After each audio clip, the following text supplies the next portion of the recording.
Biden administration on Wednesday 12th of October released its long-awaited national security strategy that identifies China as Washington's most consequential geopolitical challenge.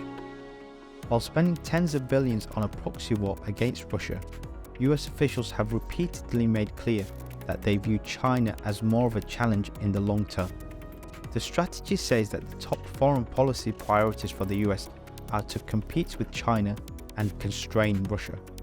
The strategy says that while Russia poses an immediate threat, China is the only competitor with both the intent to reshape the international order and increasingly the economic, diplomatic, military and technological power to advance that objective. Delivering remarks on the strategy, National Security Advisor Jake Sullivan claimed that the US was not trying to divide the world into blocks.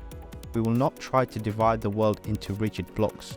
We are not seeking to have competition tip over into confrontation or a new Cold War, he said. Israel's Prime Minister Yair Lapid and Lebanon's President Michel Aoun said their country struck a US-mediated maritime deal after last-minute negotiations to satisfy Lebanese concerns. The finalized deal would allow the neighbors, which remain formally at war, to exploit natural gas fields under the Mediterranean Sea. The White House said that President Joe Biden had congratulated the Israeli and Lebanese leaders on moving forward with the deal to establish a permanent maritime boundary.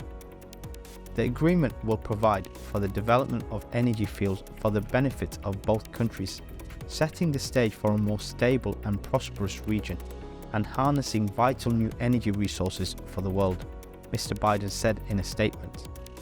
Under the deal, the Karish natural gas field will likely go to Israel and the Karna natural gas field to Lebanon, with minor modifications to the maritime border. Lebanon is in dire economic trouble and hopes to find significant gas deposits in the Karna field, but production could be years away. Hezbollah reportedly accepted the deal. The discovery of gas fields in their disputed waters in the 2000s increased Israel and Lebanon's interest in establishing a final maritime border so energy exploration can take place. Pakistan's credit rating was downgraded by Moody's Investors Service this week. Pakistan's debt situation was already bad as the previous Imran Khan government had borrowed in excess of $30 billion in just 3 years.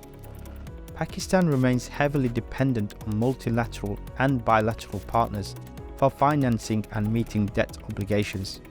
It recently opted to request debt relief from bilateral lenders and is also trying to negotiate with the IMF and use its bailout program to deal with the recent floods. With nearly half the national budget going towards debt repayment, the successive governments have not developed any long-term economic plans to develop the country, and as a result its debt burden has only grown. France's education minister has denounced a new wave of pupils wearing Muslim clothing in the government's latest attempt to suppress manifestation of radical Islam in its secular schools. Pape Ndiaye promised to crack down on the religious internet influencers he said were encouraging teenage girls from immigrant communities to flout French secularism by turning up for lessons in abayas. The flare-up comes 18 years after France outlawed ostentatious religious symbols in its schools to prevent pupils from wearing Muslim veils. The legislation was designed to cement the secular values of the French state. Now ministers claim that Islamist influencers are using platforms such as TikTok to encourage girls to wear abayas and for boys a similar role. Ndiaye said, "We are going to do what is necessary to limit the harmful influence of these Islamist agitators.